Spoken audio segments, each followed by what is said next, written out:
Bismillahirrahmanirrahim. Assalamualaikum warahmatullahi wabarakatuh.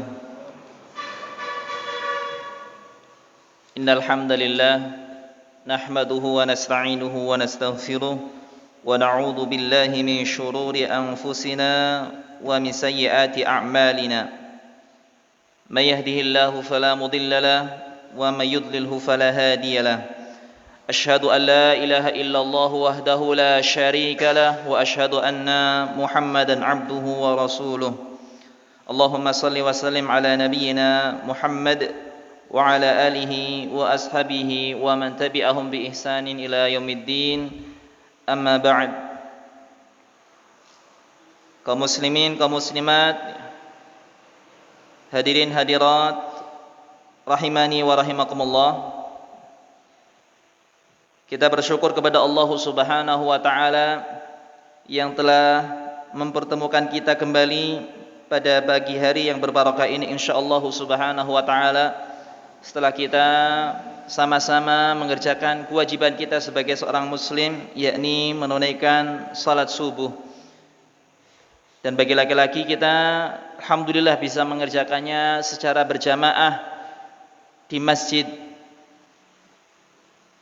Ada sebuah hadis dari Nabi Muhammad sallallahu alaihi wasallam yang mengatakan bahwasanya orang yang dia salat subuh berjamaah di masjid, kemudian dia senantiasa berada di tempat salatnya tersebut, dia mengingat Allah Subhanahu wa taala sampai terbit fajar, kemudian setelahnya dia mengerjakan salat sunnah 2 rakaat, maka dia mendapatkan pahala haji dan juga umrah. Nabi Muhammad sallallahu alaihi wasallam bersabda, "Man jalasa ba'da salati subhi," barang siapa yang duduk setelah mengerjakan salat subuh secara berjamaah, yadhkurullah hatta tatlu'asy syams, dia mengingat Allah Subhanahu wa taala, mempelajari kalamullah dan juga hadis dari Nabi Muhammad sallallahu alaihi wasallam hingga terbitnya matahari, hatta tatlu'asy syams. Tsumma shalla rak'atain, kemudian dia mengerjakan salat 2 rakaat atau yang dikenal dengan istilah salat syuru', ketika matahari sudah terbit. Kana ka'ajri hajjatin wa umratin tammataini, maka dia mendapatkan pahala haji dan umrah yang sempurna. Hadis ini hadis yang dinilai hasan oleh Syekh Ibn Baz, Syekh Abdul Aziz bin Baz rahimahullahu taala, dan juga oleh para ulama yang lainnya, karena hadis ini banyak sekali jalannya, yakni tentang keutamaan seseorang yang dia duduk di tempat salatnya setelah dia mengerjakan salat subuh, mengingat Allah Subhanahu wa taala, mempelajari agama Allah Subhanahu wa taala. Dan semoga Allah Subhanahu wa taala menjadikan kita yang berada di tempat ini, kita mengadakan majlis ilmu setelah salat subuh ini mendapatkan keutamaan ini, yakni pahala haji dan umrah secara sempurna. Tentunya dengan kita senantiasa menjaga keikhlasan hati kita, karena tanpa ikhlas ibadah apapun yang kita kerjakan tidaklah ada manfaatnya, tidak ada gunanya, bahkan akan menjadi petaka bagi kita tatkala di dalam kita menunaikan ibadah tersebut kita tidak ikhlas karena Allah Subhanahu wa taala. Sebagaimana kata Syekh Muhammad bin Shalih Al-Utsaimin, beliau mengatakan an-niyatu syartun lisairil amal, bahwasanya niat itu syarat untuk semua amalan. Bihas salahu wal fasadu lil amal, dengannya akan baik atau akan rusak sebuah amalan. Tatkala dia ikhlas karena Allah Subhanahu wa taala, maka amal itu menjadi amal yang baik. Adapun kalau dia tidak ikhlas, maka amalan tersebut akan menjadi amalan yang rusak. Ikhwafillah rahimani wa rahimakumullah. Kita akan lanjutkan pembahasan materi kita di dalam kitab Ma'an Nabi sallallahu alaihi wasallam fi Ramadan. bersama Nabi Muhammad sallallahu alaihi wasallam di dalam bulan Ramadan yang ditulis oleh Asy-Syaikh Dr. Muhammad Musa Al-Nasr rahimahullahu taala. Kitab yang insyaallah sangat ringkas di dalam permasalahan ini dan sangat mudah untuk kita fahami. Tapi tentunya ikhwah fillah rahimani wa rahimakumullah, kita ketahui bersama bahwasanya permasalahan fikih ini adalah permasalahan yang banyak terdapat khilaf di dalamnya. Sehingga kita harus berlapang dada. Selama ada patokan dalil di dalamnya, maka kita harus saling berlapang dada terhadap saudara kita yang mungkin berbeda pendapat dengan kita. Karena yang menjadi ibrah bagi kita semua adalah dalil yang dijadikan landasan. Karena setiap muslim apabila beramal, dia wajib beramal di atas dalil.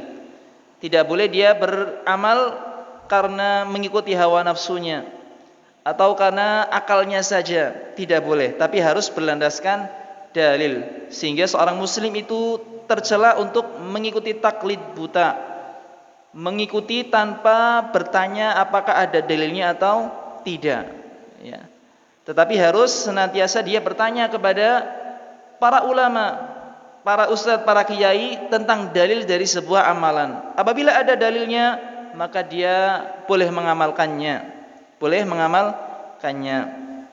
Dan tentunya di sini ya, di dalam masalah permasalahan fikih ini ya, orang yang dia mengetahui perselisihan di kalangan para ulama, maka sungguh dia telah mencium aromanya fikih ya.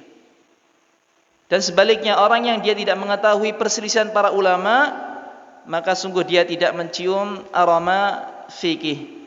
Man lam ya'rif ikhtilafal ulama lam yarah raihatal fiqh, lam yashum raihatal fiqh. Kata para ulama, barang siapa yang tidak mengetahui perselisihan para ulama, maka sungguh dia belum mencium aroma fikih. Dan tujuannya kita mengetahui perselisihan para ulama adalah agar kita bisa berlapang dada.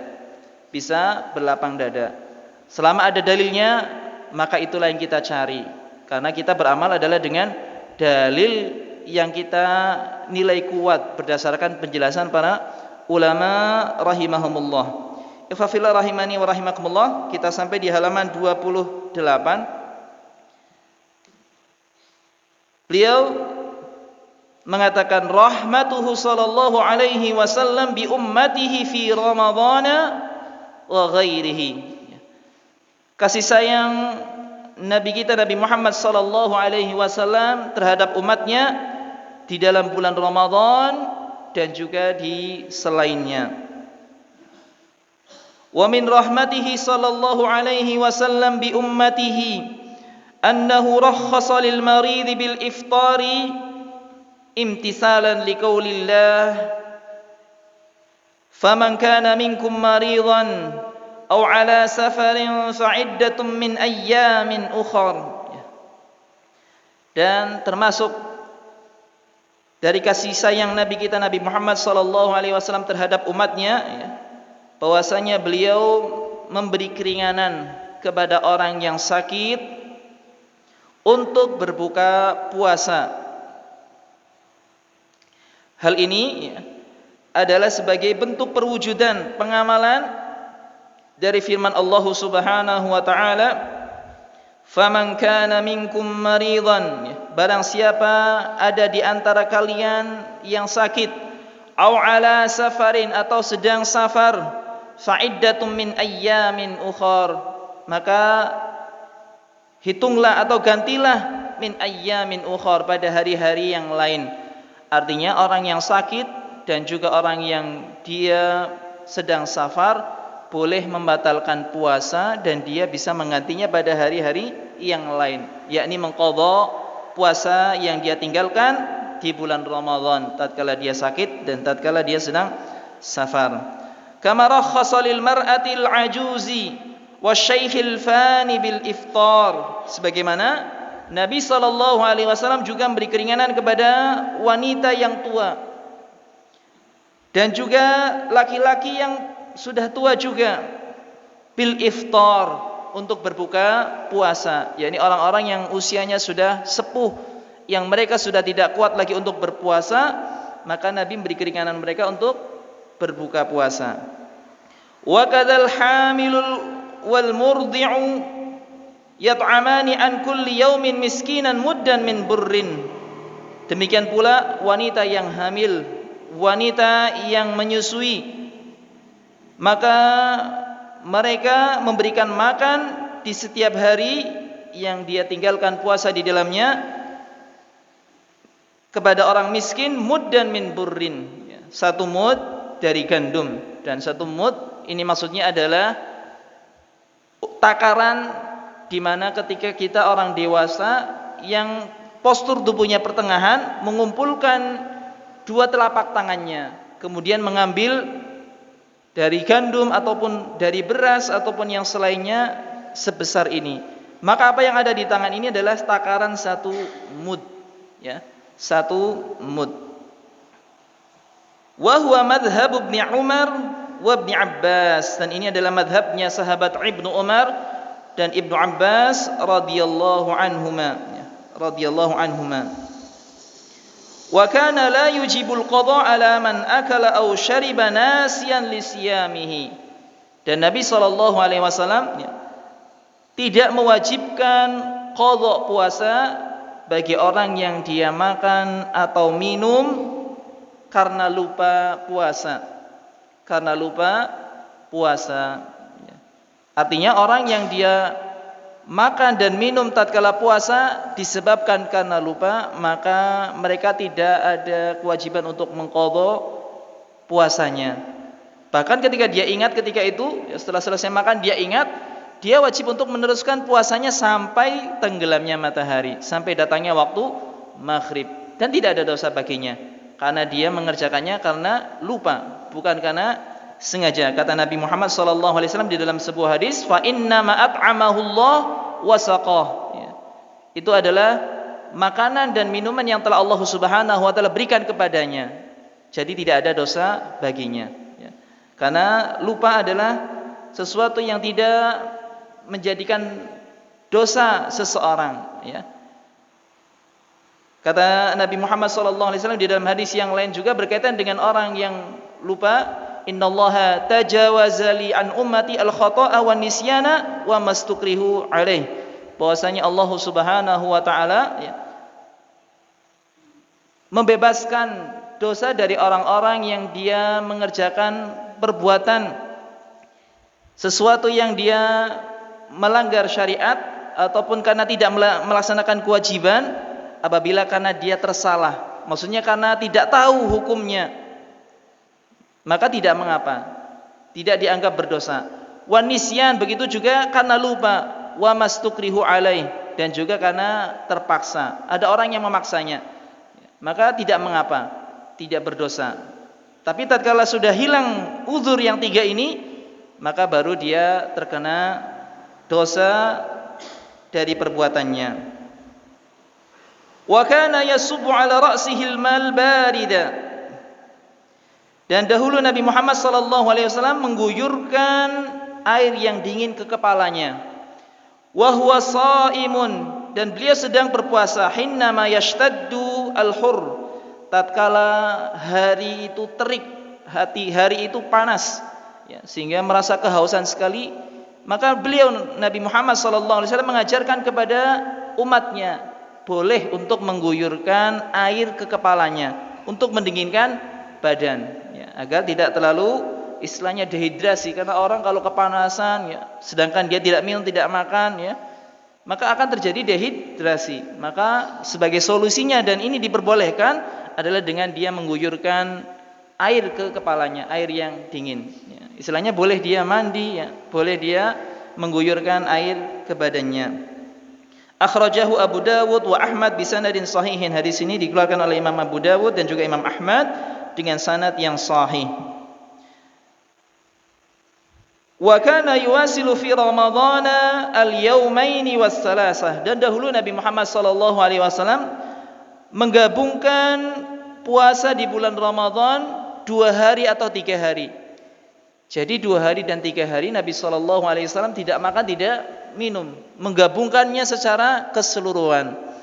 Hal ini mungkin ya karena kita tahu di masa Nabi Muhammad SAW ya, apalagi ketika hidup di Madinah, tidaklah para sahabat ketika itu berkecukupan seperti di zaman kita sekarang ini ya. Jadi mereka banyak yang mengalami kekurangan sehingga bisa jadi mereka tidak mendapatkan makanan ya di dalam rumahnya sampai berapa hari ya. Bahkan Nabi SAW ya pernah diceritakan, tidaklah pernah Nabi Muhammad SAW merasa kenyang selama 3 hari berturut-turut ya. Artinya banyak mengalami kekurangan. Bahkan diceritakan juga di dalam beberapa hadis bahwasanya di keluarga Nabi Muhammad SAW, di rumah Nabi Muhammad SAW selama sebulan penuh hanya mengkonsumsi aswadain. Yang dimaksud aswadain di sini adalah hanya air putih dan kurma saja. Tidak ada makanan yang lain, tidak ada roti, tidak ada gandum. Hanya kurma dan air putih saja. Ya. Maka di sini Nabi SAW ya, menggabungkan puasa 2 hari atau 3 hari. Ya. Jadi menyambungnya. Wasal ashabuhu, begitu pula para sahabatnya menggabungkan puasa, karena keadaan yang demikian ya, karena sedang mengalami kekurangan ketika itu kebanyakannya. Nahahum 'anil wisal, akan tapi kemudian Nabi Muhammad SAW melarang mereka dari puasa wisal, yakni menyambung puasa 2 hari atau 3 hari, tidak boleh, harus diputus dengan berbuka. Qailan, beliau bersabda, inni lastu kahayatikum, sesungguhnya aku tidak seperti keadaan kalian. Inni abitu yut'imuni rabbi wa yusqini, sesungguhnya aku tidur dalam keadaan Allah Subhanahu wa taala memberikan makan kepadaku dan memberikan minum kepadaku. Artinya Allah Subhanahu wa taala memberikan makan dan minum tatkala Nabi sallallahu alaihi wasallam sedang tidur, sehingga Nabi SAW tidaklah merasa haus dan lapar, sehingga beliau bisa mewisalkan puasa, menggabungkan antara puasa selama 2 hari atau 3 hari. Akhrajahul Bukhari wa Muslim. Hadis ini dikeluarkan Imam Bukhari dan juga Imam Muslim. Wa huwa alladhi qala ishfaqan 'alal ummah. Dan inilah ya, orang yang dia mengatakan dalam bentuk kasih sayang terhadap umatnya. Karena sayang terhadap umatnya, maka Nabi SAW melarang mereka dari puasa wisal. Karena tentunya puasa ini berat ya. Maka Nabi SAW melarang para sahabatnya untuk wisal ya, Tapi memerintahkan kepada mereka untuk tetap berbuka, walaupun hanya dengan memakan sebutir kurma dan juga meminum seteguk air ya. Sebagaimana hadis yang sebelumnya, tasahharu walau bijur'ati ma'in, makan sahurlah walaupun hanya dengan tegukan air saja. Nabi SAW memberikan anjuran kepada para sahabatnya untuk tetap bersahur dan juga makan buka puasa. Beliau mengatakan, idza amartukum bi amrin fa'tu minhu mastata'tum, apabila aku memerintahkan kepada kalian dengan suatu perkara, fa'tu minhu mastata'tum, maka kerjakanlah sesuai dengan kemampuan kalian. Wa idza nahaitukum an syai'in fajtanibuhu, dan apabila aku melarang kalian dari sesuatu, fajtanibuhu, maka jauhilah. Di dalam hadis ini ada pelajaran bagi kita, yakni apabila kita mengerjakan sebuah amalan, hendaknya kita berusaha untuk sekuat tenaga kita mengerjakannya. Amal ibadah tersebut, ketaatan tersebut. Namun apabila berupa larangan ya, perbuatan yang kita diperintahkan untuk menjauhinya, maka kita harus menjauhinya ketika itu, tanpa harus kita melihat apakah kita mampu menjauhinya atau tidak. Karena yang namanya larangan itu sudah larangan, kita tidak perlu mengerjakannya. Adapun perintah kita perlu mengerjakannya, perlu mengerahkan usaha, sehingga kita di sini dinilai dengan sesuai dengan kemampuan kita. Ikhwafillah rahimani wa rahimakumullah, ini adalah termasuk dari kasih sayang Nabi Muhammad SAW, yakni Nabi memberikan keringanan kepada kita umatnya di dalam bulan puasa, yakni bagi orang yang sakit, bagi orang yang sedang safar, bagi wanita dan laki-laki yang sudah tua, sudah tidak kuat berpuasa, bagi wanita hamil, bagi wanita yang menyusui. Mereka boleh untuk tidak berpuasa. Ini adalah termasuk sifat kasih sayang Nabi Muhammad sallallahu alaihi wasallam. Dan mereka ada kalanya yang mereka wajib qadha, yakni mengganti puasa di hari yang lain. Ada kalanya mereka membayar fidyah, yakni memberi makan orang miskin sejumlah takaran 1 mud. Setiap hari yang dia tinggalkan, dia mengasihkan 1 mud kepada orang yang miskin. Dan di sini ada faedah bahwasanya di dalam memberi makan berupa membayar fidyah itu ada 2 macam. Yang pertama, kita memberi fidyah tersebut dalam keadaan mentah. Dalam keadaan mentah, kita beri orang miskin tersebut makanan, bahan makanan pokok yang masih mentah, belum dimasak. Ini cara yang pertama. Jadi boleh kita memberi makan, membayar fidyah tersebut dengan mentahan, Cara yang kedua adalah dengan memberi makan mereka dengan makanan yang sudah dimasak, lengkap dengan lauk pauknya. Dan ini yang lebih dianjurkan. Kenapa? Karena kita tahu keadaan orang miskin. Mungkin bisa jadi di rumahnya tidak ada minyak, tidak ada kayu bakar, tidak ada gas untuk memasak. Kadang-kadang keadaannya seperti itu, saking susahnya mereka. Sehingga apabila kita memberikan makanan dalam keadaan matang, sehingga mereka mudah untuk mengkonsumsinya tanpa harus memasaknya terlebih dahulu.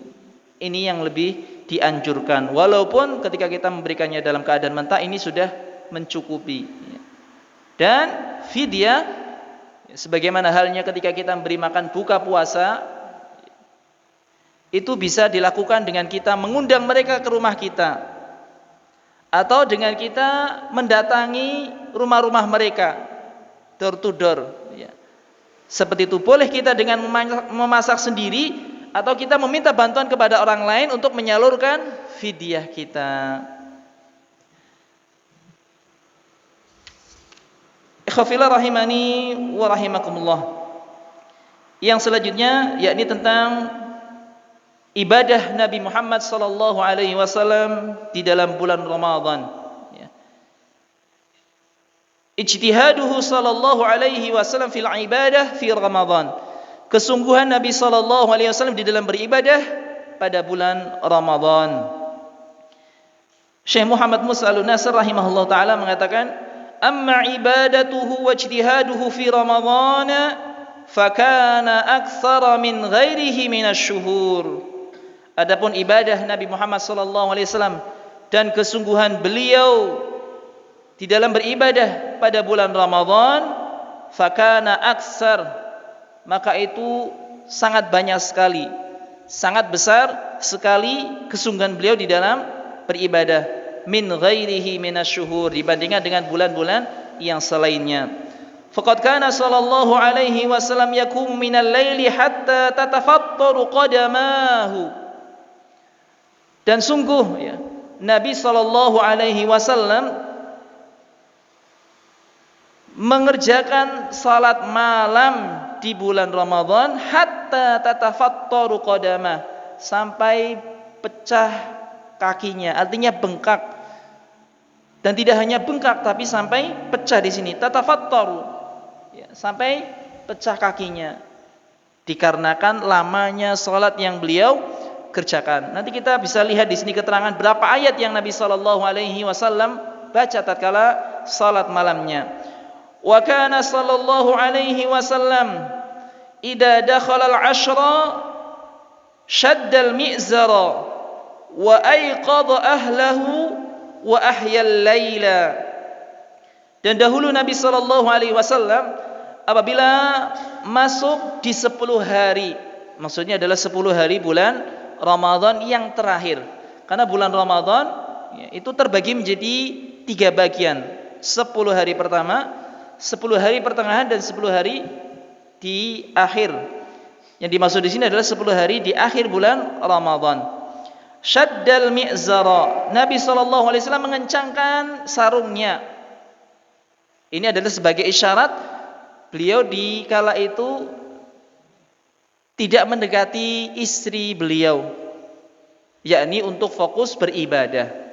Bahkan beliau nanti ada anjuran ya dari beliau di mana beliau itu mengerjakan iktikaf di 10 hari bulan Ramadan. Artinya beliau menetap di masjid, tinggal di masjid. Ya. Wa aiqadha ahlah, dan Nabi sallallahu alaihi wasallam membangunkan keluarganya. Wa ahyal laila, dan Nabi sallallahu alaihi wasallam menghidupkan malam-malam di bulan Ramadan. Wa ma'a dzalika fama kana yazidu ala 11 rak'atan. Bersamaan dengan itu Nabi sallallahu alaihi wasallam tidaklah menambah rakaat salatnya lebih dari 11 rakaat. Walaupun beliau salat sampai kaki beliau pecah, tapi ternyata jumlah rakaat yang dikerjakan oleh Nabi sallallahu alaihi wasallam tidaklah lebih dari 11 rakaat. Fi Ramadhan wala ghaira Ramadhan, ya. Tidak di bulan Ramadan dan juga tidak pula di selain Ramadan. Artinya salat Nabi sallallahu alaihi wasallam di bulan Ramadan ataupun di bulan selain Ramadan itu tetap jumlahnya hanya 11 rakaat. Walakin salatuhu lam takun ka salatina, akan tetapi salat beliau sallallahu alaihi wasallam tidaklah seperti salat kita. Fa inna salata aksarin nas la'ibun wa abasun.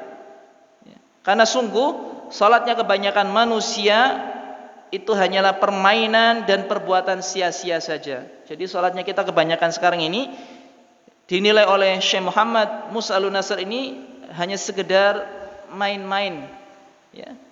Sekedar perbuatan sia-sia, hanya sekedar gerakan jungkir istilahnya dia ruku sujud seperti jungkir balik saja, karena tidak ada substansinya yang ada di dalamnya, ya. Yaqra'u ahaduhum birraq'atil wahidah wan najmi idza hawa. Salah satu di antara mereka membaca di satu rakaat dengan wan najmi idza hawa. Maksudnya dengan membaca satu ayat saja. Kita saksikan banyak orang-orang yang dia mengerjakan salat sunnah, salat tarawih dengan sangat cepat sekali, ya. Mereka hanya membaca satu ayat saja. Summa yahwi raqi'an, kemudian langsung sujud. Wa yahsibu annahu yaqumu Ramadan, dan mereka mengira bahwasanya mereka telah menegakkan bulan Ramadan, telah qiyamul lail. Laqad kana sallallahu alaihi wasallam yusalli bi ashabihi fi Ramadhan hatta ya'tamiduna 'ala al-'asa. Dan sungguh Nabi Muhammad sallallahu alaihi wasallam bersama para sahabatnya mereka mengerjakan salat di bulan Ramadan hatta ya'tamiduna 'ala al-'asa, sampai mereka bersandar pada tongkat. Karena saking lama salatnya. Min tulil qiyam, disebabkan karena lamanya berdiri. Wa yaqumuna bil mi'in, mereka mengerjakan salat dengan membaca ratusan ayat bil mi'in. Jadi ayat yang dibaca oleh Nabi Muhammad sallallahu alaihi wasallam dalam satu rakaat itu adalah ratusan, ya. Adalah ratusan. Hatta yakhshawna fawatal falah, sampai mereka khawatir, ya, para sahabat khawatir karena Nabi sallallahu alaihi wasallam salatnya lama, khawatir fawatal fala, mereka tertinggal dari sahur, ya. Wa raghaba ashabahu bil umrati fi Ramadan, dan Nabi sallallahu alaihi wasallam juga menganjurkan kepada para sahabatnya untuk mengerjakan umrah fi Ramadan, di bulan Ramadan.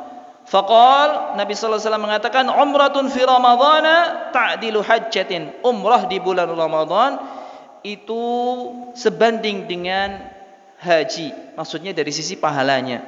Pahalanya sebanding dengan pahala haji, ya. Wa fi riwayah ta'dilu hajjatin ma'i, sebanding dengan haji bersamaku. Akhrajahul Bukhari wa Muslim. Di sini dikeluarkan oleh Imam Bukhari dan Imam Muslim. Inilah gambaran ibadah yang dikerjakan oleh Nabi Muhammad sallallahu alaihi wasallam di dalam bulan Ramadan, di mana beliau mengerjakan qiyamul lail, ya, salat malamnya itu dengan sifat yang bagus, dengan salat yang sempurna. Walaupun bilangannya hanya 11 rakaat, tapi kualitas salat beliau sangatnya luar biasa. Maka hendaknya kita berusaha untuk menteladani beliau sallallahu alaihi wasallam di dalam salat malam kita. Walaupun mungkin ayat yang kita baca tidaklah sebanyak ayat yang dibaca oleh Nabi kita Nabi Muhammad sallallahu alaihi wasallam, maka paling tidak kita bisa mendekatinya, ya, dengan puluhan, ya, Dan tentunya adalah dengan bacaan yang bagus, bukan bacaan yang tergesa-gesa. Baik ketika membaca ayat-ayat Al-Quran maupun doa-doa yang ada di dalam salat kita.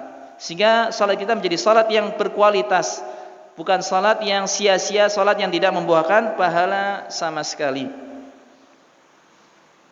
Begitu pula Nabi sallallahu alaihi wasallam berhaji dan berumrah di bulan mengerjakan umrah di bulan Ramadan, dan umrah yang dikerjakan di bulan Ramadan itu sebanding dengan pahala haji.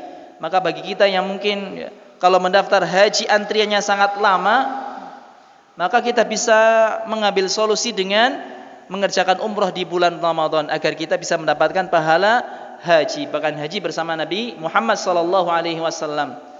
Sebagaimana kita juga bisa mendapatkan pahala haji apabila kita setiap salat subuh kita senantiasa berada di tempat salat kita mengingat Allah Subhanahu wa taala sampai terbit matahari, kemudian kita mengerjakan salat itu juga mendapatkan pahala haji. Ini adalah bentuk rahmat dari Allah Subhanahu wa taala, di mana apabila kita mengerjakan sebuah amalan yang ringan tapi ternyata pahalanya bisa besar sekali, ya. Dan itu adalah dengan kita menteladani Nabi kita Nabi Muhammad sallallahu alaihi wasallam. Kemudian yang selanjutnya di halaman 32, ikhwah fillah rahimani wa rahimakumullah, i'tikafuhu sallallahu alaihi wasallam fi Ramadan. I'tikafnya Nabi Muhammad sallallahu alaihi wasallam di dalam bulan Ramadan. Wa kana sallallahu alaihi wasallam ya'takifu fil 'ashril awakhir liyaltamisa lailatal qadri. Dan Nabi sallallahu alaihi wasallam dahulu beriktikaf di 10 hari terakhir dari bulan Ramadan untuk mencari malam Lailatul Qadar. Dan iktikaf ini ikhwah fillah rahimani wa rahimakumullah, kata para ulama batasannya adalah sehari semalam, batas iktikaf. Apabila kita masuk iktikaf di sore hari sebelum maghrib, maka kita pulang iktikafnya adalah tatkala sampai di waktu itu, yakni di waktu maghrib. Ini adalah pendapat yang dikuatkan oleh kebanyakan para ulama. Walaupun ada yang membolehkan iktikaf dalam beberapa saat saja, asal dia niat iktikaf maka dia sudah mendapatkan pahala iktikaf, ya, pahala iktikaf. Walaupun mungkin semenit ya kita iktikaf, tapi semenit cuma iktikaf ya. Istilahnya beberapa jam boleh, istilahnya bisa dianggap sebagai iktikaf. Cuman pendapat yang kuat insyaallah subhanahu wa taala adalah yang batasnya minimal adalah sehari semalam. Apalagi kalau di bulan Ramadan di 10 hari terakhir, maka hendaknya kita meniatkan iktikaf 10 hari.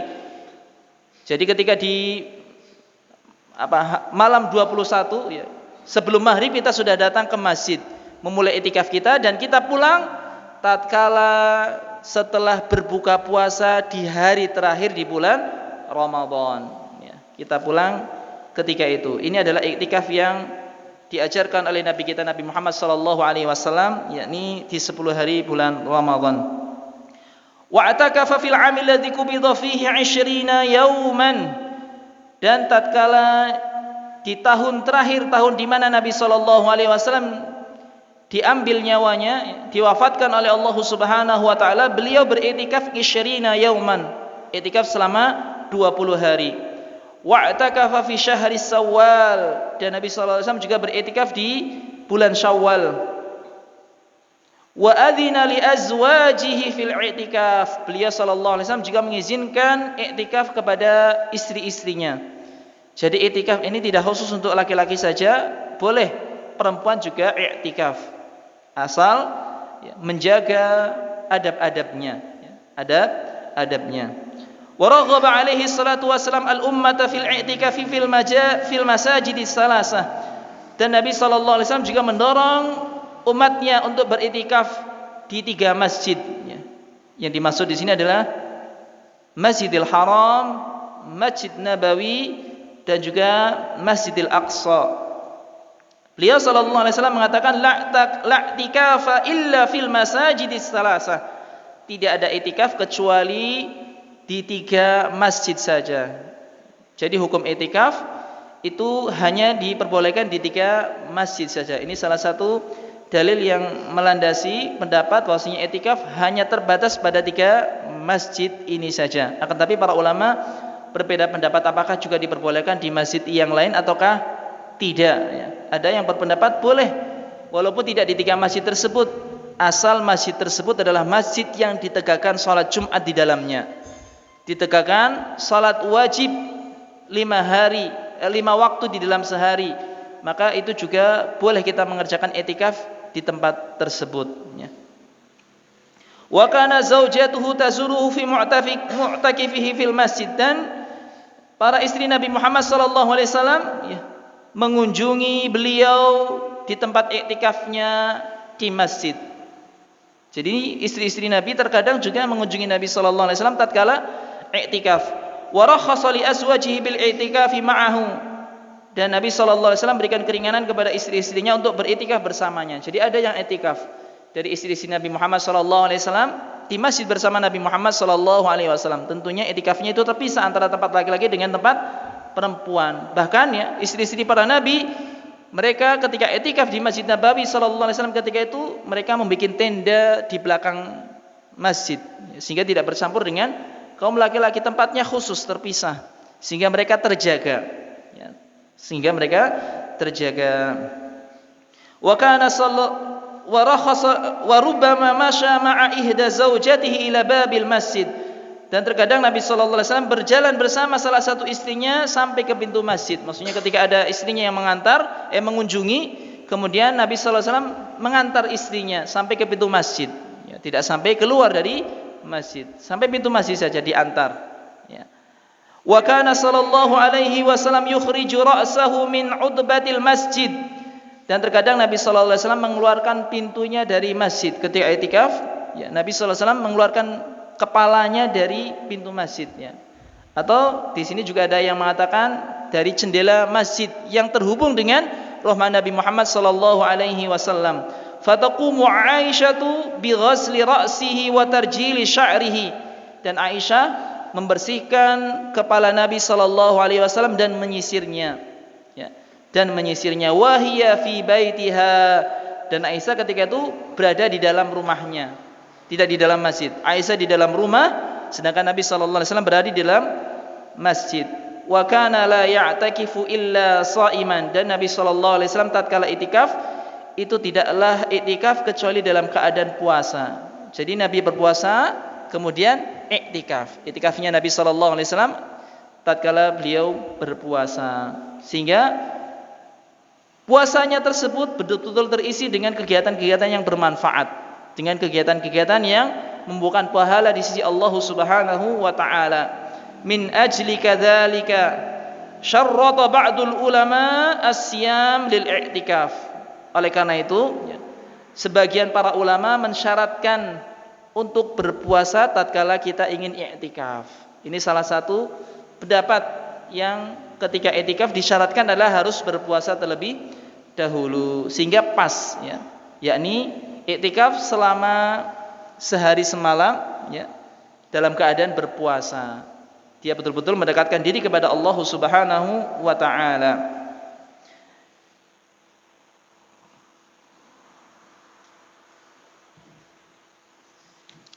Ikhwafillah rahimani wa rahimakumullah.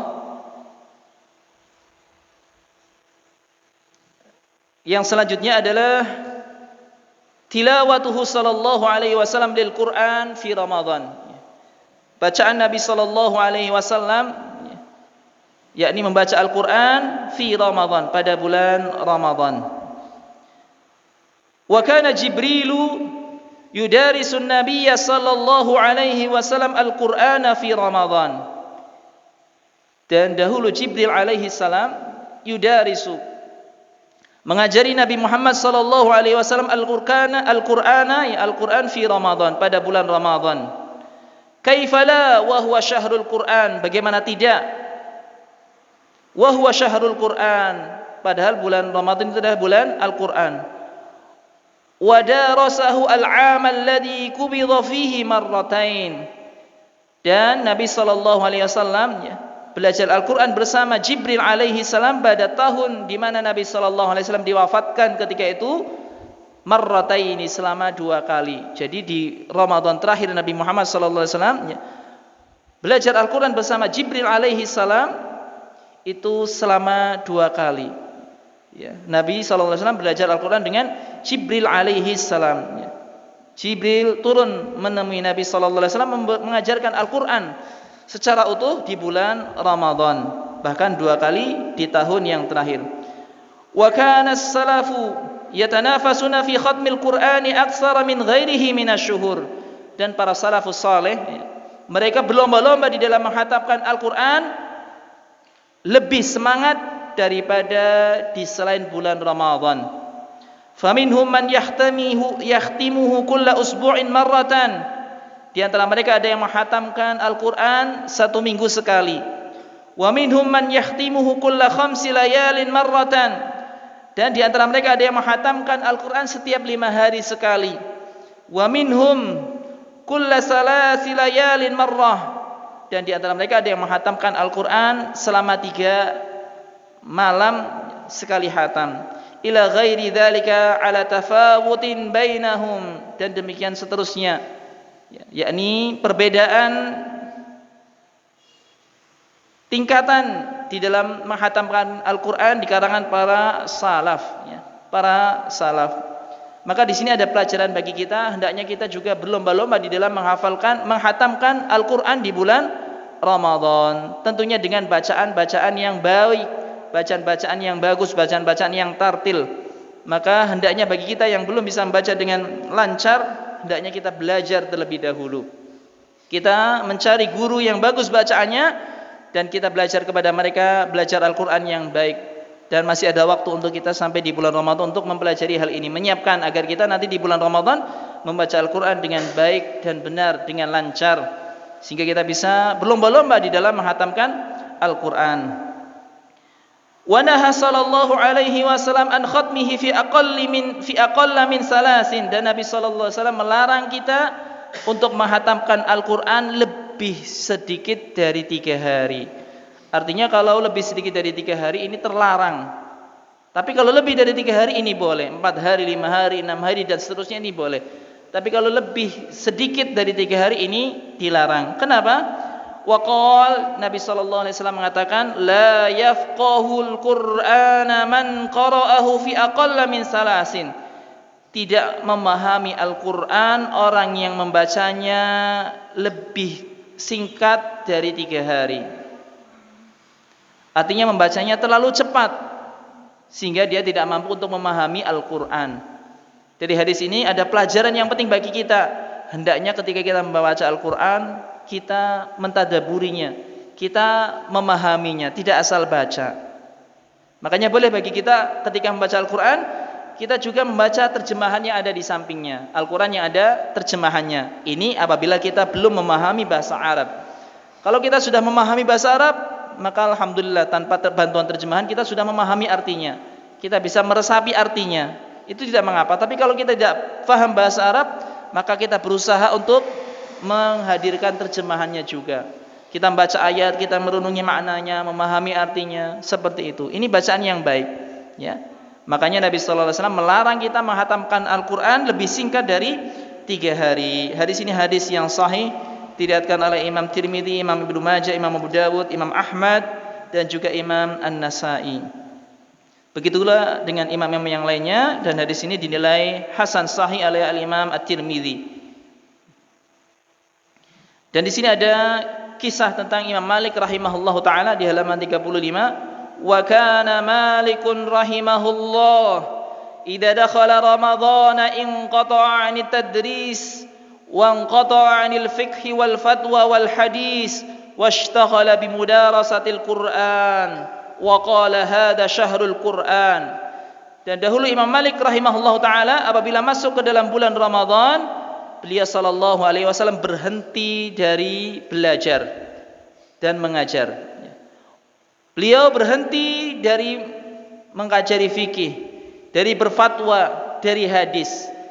Dan beliau rahimahullah taala menyibukkan diri dengan mempelajari Al-Qur'an, dengan tadarus Al-Qur'an. Waqal, beliau mengatakan hadza syahrul Qur'an. Ini adalah bulan Al-Qur'an. Falaita ahla zamanina yudrikuna dzalika fala ya'kufuna 'ala tilfas ila as-sahar fayakhtimuna lailahum bi ma'siyatillah wa yaj'aluna syahra ramadhana syahra tahsilin lisyahwah. Maka betapa menyedihkannya orang-orang yang ada di zaman kita sekarang ini, di mana mereka ketika di bulan Ramadan mereka iktikaf di depan televisi mereka. Maksudnya mereka menghabiskan bulan Ramadan hanya dengan menonton televisi, menonton televisi. Mereka menghatamkan malam-malam mereka dengan bermaksiat kepada Allah Subhanahu wa taala, wal iyadzu billah. Semalaman mereka menonton televisi saja, apalagi kalau di bulan Ramadan tersebut bertepatan dengan sepak bola, wal iyadzu billah. Ada yang mereka istilahnya kuat bergadang malam menonton sepak bola, tapi bukan untuk beribadah kepada Allah Subhanahu wa taala, tapi mereka dengan menonton televisi, wal iyadzu billah. Mereka hilang dari keutamaan yang besar. Wa yaj'aluna syahra Ramadan syahra tahsilin lisahwa. Mereka menjadikan bulan Ramadan sebagai bulan untuk mendapatkan kepuasan syahwat mereka. Mereka menghabiskan bulan Ramadan bukan untuk beribadah, tapi untuk melampiaskan syahwat mereka. Mereka memperoleh apa yang diinginkan oleh hawa nafsu mereka, wal iyadzu billah. Maka pelajaran bagi kita ikhwah fillah rahimani wa rahimakumullah, hendaknya kita perhatian dengan apa yang kita lakukan tatkala di bulan Ramadan. Apakah itu termasuk ibadah atau termasuk perbuatan sia-sia? Karena selayaknya orang yang berpuasa itu meninggalkan perbuatan yang sia-sia dan dia mengerjakan amalan-amalan ketaatan. Oleh karena itu, Nabi SAW begitu juga dengan para ulama memberikan dorongan kepada kita untuk mengerjakan ketaatan-ketaatan di bulan Sya'ban ini sebagai bentuk pertolongan agar kita bisa mengerjakan ketaatan di bulan Ramadan, sebagai bentuk latihan. Karena orang kalau tidak terbiasa itu akan merasa berat untuk mengerjakan amalan di bulan Ramadan. Orang yang biasanya kita makan kuat badannya itu bisa beraktivitas, tapi kalau sudah di bulan Ramadan, kalau tidak terbiasa, hawanya itu akan lemes biasanya. Apalagi di hari-hari pertama. Orang kalau tidak terbiasa puasa, di hari-hari pertama di bulan Ramadan biasanya mereka malas-malasan. Bahkan mereka mungkin hanya tidur-tiduran saja. Ini karena mereka tidak terbiasa. Makanya kita diperintahkan untuk mempersiapkan diri, yakni dengan berpuasa di bulan Sya'ban, memperbanyaknya. Agar tatkala di bulan Ramadan, kita melewatinya tidak hanya dengan malas-malasan, tapi dengan giat beramal. Karena sudah terbiasa, tidak merasa lemas. Berbeda orang yang jarang mengerjakan puasa, mereka biasanya akan merasa lemas. Ikhwafillah rahimani wa rahimakumullah, waktu sudah menunjukkan pukul 6, tapi ada beberapa lembar lagi yang harus kita selesaikan. Ana tawarkan kepada antum, kita selesaikan atau kita cukupkan? Bagaimana? Kita selesaikan? Siap ya? Ya, kita selesaikan ya. Kita alhamdulillah berada di kesempatan yang luar biasa untuk berkumpul kita mempelajari agama Allah Subhanahu wa taala ini, dan insyaallah kita akan menyelesaikan materi kita ini. Semoga dengan hal ini kita bisa mengerjakan, bisa menjalani bulan Ramadan kita dengan berkah insyaallah Subhanahu wa taala, dengan kita menteladani Nabi kita Nabi Muhammad sallallahu alaihi wasallam. Ini berkaitan dengan membaca Al-Quran. Nabi SAW membacanya dengan bagus, dengan memahami kandungannya, tidak membaca tergesa-gesa. Maka apa yang dilakukan orang-orang sekarang yang dia menghatamkan Al-Quran dalam sehari, maka ini adalah perbuatan yang menyelisihi Nabi kita Nabi Muhammad SAW. Karena batasnya tadi paling pol itu adalah 3 hari, paling cepat. Tidak boleh lebih cepat dari 3 hari tersebut. Karena Nabi SAW melarang kita dari menghatamkan Al-Quran lebih cepat dari 3 hari, sebagaimana hadis yang telah kita baca. Kemudian yang selanjutnya, ikhwafillah rahimani wa rahimakumullah, di halaman 36, juduhu wa karamuhu sallallahu alaihi wasallam fi Ramadan. Kedermawanan Nabi sallallahu alaihi wasallam, kemurahan Nabi sallallahu alaihi wasallam di bulan Ramadan. Wa amma juduhu wa karamuhu sallallahu alaihi wasallam fi Ramadhan fahadithun wala haraj, fahaddith wala haraj. Dan adapun kedermawanan Nabi sallallahu alaihi wasallam dan kemurahan Nabi sallallahu alaihi wasallam di bulan Ramadan, maka ceritakanlah tidak ada dosa padanya. Kita diminta untuk menceritakan tentang kebaikan-kebaikan Nabi sallallahu alaihi wasallam di dalam bulan Ramadan. Faqad kana ajwada bil khairi minar rihil mursalah. Dan sungguh Nabi Muhammad sallallahu alaihi wasallam lebih dermawan terhadap kebaikan daripada angin yang menghembus, angin yang mengalir. Dibandingkan dengan angin yang berhembus, kemurahan Nabi sallallahu alaihi wasallam, kedermawanan Nabi sallallahu alaihi wasallam lebih besar dari hal tersebut. Artinya Nabi sallallahu alaihi wasallam gemar bersedekah, gemar berbagi, terutama di bulan Ramadan. Kana ajwadu ma yakunu fi Ramadan hina yalqahu Jibril. Dan Nabi sallallahu alaihi wasallam paling dermawan di bulan Ramadan tatkala bertemu dengannya Jibril alaihi salam. Wa kana ajwadu bil khairi minar rihil mursalah. Dan Nabi sallallahu alaihi wasallam lebih dermawan terhadap kebaikan, lebih bersemangat terhadap kebaikan daripada angin yang mengalir. Akhrajahul Bukhari. Hadis ini diriwayatkan oleh Imam Al-Bukhari. Fakana yunfiku nafaqata man la yahsha al-faqra. Dan Nabi sallallahu alaihi wasallam tatkala berinfak itu ketika berinfak tidak takut miskin. Tidak takut miskin. Kaifala wa huwa al-uswa wal qudwah. Bagaimana tidak? Beliau sallallahu alaihi wasallam adalah uswah, tauladan, wal qudwah, dan contoh bagi kita semua. Wa akhrasu khalqillahi 'alal khair, dan beliau adalah seorang makhluk Allah Subhanahu wa taala yang paling bersemangat terhadap kebaikan.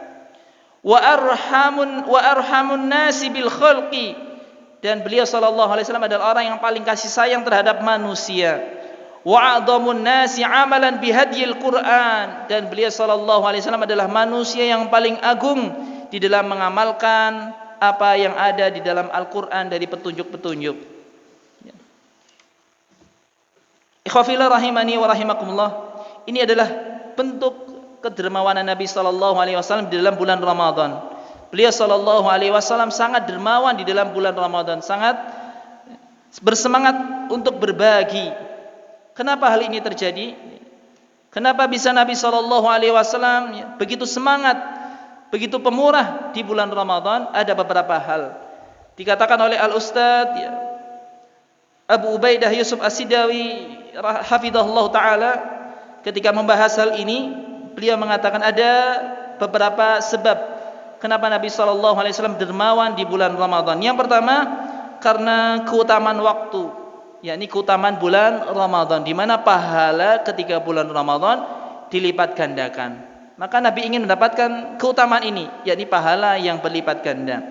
Yang kedua, untuk membantu orang-orang yang berpuasa yang sibuk beribadah, yakni agar orang yang berpuasa tersebut mereka fokus beribadah. Maka Nabi sallallahu alaihi wasallam membantu mereka, menafkahi mereka, sehingga mereka tidak perlu sibuk bekerja dan mereka bisa beribadah. Dan orang yang memberikan infak kepada orang yang tadi beribadah di bulan Ramadan tersebut, mereka bisa fokus, tidak bekerja, tapi dengan nafkah kita, maka kita juga mendapatkan pahala dari apa yang mereka kerjakan, dari ibadah yang mereka kerjakan. Ya. Karena kita menjadi sebab mereka bisa fokus beribadah di bulan Ramadan tersebut dengan nafkah kita, dengan kedermawanan kita. Yang ketiga, bulan di mana Allah dermawan dengan rahmatnya. Kita ketahui bahasanya Allah Subhanahu wa taala menurunkan rahmatnya di bulan Ramadan, membuka pintu-pintu rahmatnya di bulan Ramadan ini. Maka di sini adalah bentuk kita mengikuti perintah Allah Subhanahu wa taala untuk kita berkasih sayang terhadap sesama, untuk kita menebar kebaikan kepada sesama. Yang keempat, menggabungkan puasa dan sedekah faktor masuk ke surga Allah Subhanahu wa taala. Jadi dengan kita mengerjakan puasa sekaligus bersedekah di dalamnya, maka ini adalah faktor penguat untuk kita bisa masuk ke dalam surga Allah Subhanahu wa taala. Karena sebagaimana kita ketahui bahwasanya surga Allah Subhanahu wa taala memiliki beberapa pintu. Ada yang namanya Ar-Rayyan, pintu yang Allah khususkan untuk orang-orang yang berpuasa. Dan juga ada pintu-pintu yang lain, pintu salat, pintu sedekah, pintu jihad, dan yang lain-lainnya. Maka di sini lebih menguatkan lagi untuk kita bisa masuk ke dalam surga Allah Subhanahu wa taala. Ya, sebagaimana seorang wanita dia bahkan bisa masuk dari segala pintu yang telah disiapkan oleh Allah Subhanahu wa taala dari pintu surga, memilih mana saja yang dikehendakinya apabila dia mengerjakan 4 hal. Ya. Innal mar'ata, bahwasanya seorang wanita idza shalat khamsaha, apabila dia mengerjakan salat 5 waktunya, wa shamat syahraha, dan dia berpuasa di bulan Ramadan, wa ata'at zaujaha, dan dia taat kepada suaminya, tentunya taat di dalam kebaikan, bukan perbuatan maksiat, wa hafidat farjaha, dan dia menjaga kemaluannya, qila laha, dikatakan kepadanya, udkhulil jannata, masuklah kamu ke dalam surga, min ayyi abwabil jannati syi'ti, dari pintu surga mana saja yang kamu kehendaki. Ini adalah keutamaan bagi seorang wanita apabila dia ingin masuk surga. Sangat mudah sekali. Berbeda dengan laki-laki harus berjuang dengan berat ketika ingin dia masuk ke dalam surga. Namun perempuan, dia hanya dengan hal yang sepele, dengan 4 hal ini dia bisa dengan mudah masuk ke dalam surga. Namun ternyata kebanyakan wanita itu malah masuk ke dalam neraka, sebagaimana di dalam hadis tentang Isra Mi'raj, di mana Nabi SAW diperlihatkan penduduk neraka, di mana paling banyaknya penduduk neraka adalah para wanita. Padahal kunci mereka untuk masuk surga sangatlah mudah sekali. Ini karena lemahnya wanita sehingga mereka mudah tergoda dengan bujuk rayu dari syaitan, wal iyadu billah. Maka kewajiban kita seorang suami adalah menjaga wanita-wanita kita agar senantiasa mengerjakan ketaatan, mengerjakan 4 hal tersebut. Karena kita diperintahkan, yakni agar kita menjaga keluarga kita dari api neraka, ya, api neraka. Kemudian faedah yang kelima, bahwasanya orang yang berpuasa dan juga bersedekah di bulan Ramadan itu menjauhkan dari dosa-dosa dan neraka. Kemudian yang keenam, menutup kekurangan ibadah puasa. Karena bisa jadi di dalam puasa kita ada sesuatu hal yang kurang, karena kita mengerjakan mungkin perbuatan yang sia-sia atau perkataan yang kotor, maka sedekah tersebut adalah sebagai penambal kekurangan tersebut, ya, penambal kekurangan tersebut. Yang selanjutnya, ikhwah fillah rahimani wa rahimakumullah, jihaduhu sallallahu alaihi wasallam fi syahri Ramadan. Jihadnya Nabi Muhammad sallallahu alaihi wasallam di bulan Ramadan. Nabi sallallahu alaihi wasallam berjihad juga di dalam bulan Ramadan, berperang menegakkan kalimat Allah Subhanahu wa taala.